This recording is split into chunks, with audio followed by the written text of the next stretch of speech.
آیا مصلحت ما اینه که تا روز قیامت بگیم مرگ بر آمریکا و فلان اینها؟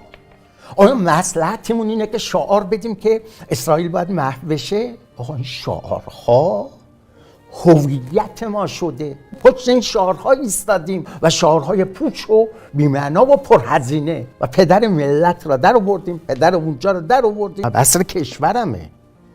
آقا کشورم را دارید وارد جنگ میکنید. یه اقلیتی ماجراجو میخواد کشور را داخل جنگ کنه، باید نظر اکثریت داشته باشه. هر که میخواد بره شهید بشه کشور وارد جنگ نکنه، خودش بره و وسط بهشت مال خودش. نمیخواد رأی مردم رو بگیرید. این مسئله خیلی مهمه. نمیخوام وارد جنگ با اسرائیل بشم، نمیخوام.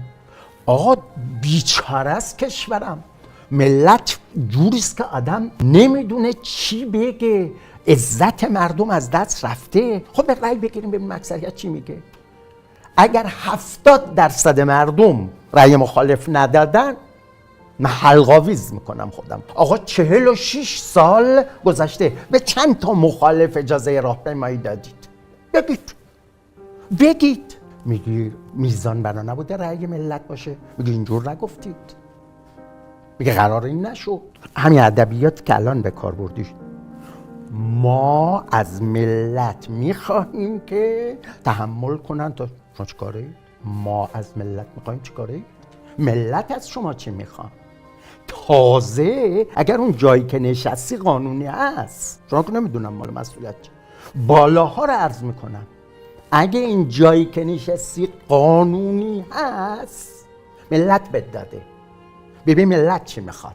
شما ملت را دور انداختید و حالا براشون میگیم، ما میگیم اینجوری بکنید. چه کار هستی؟ بالا هم چه کار است؟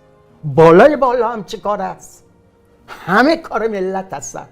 مملکت مال ملته. هر چی تصمیم خواست، هر جوری خواست دستور میده. امام علی میفرماد حکومت مال شماست، به هر کس خواستید میدید. سخن امام علیه، کسی که بالاتر از امام علی نیست. ملت، همه چی ملت.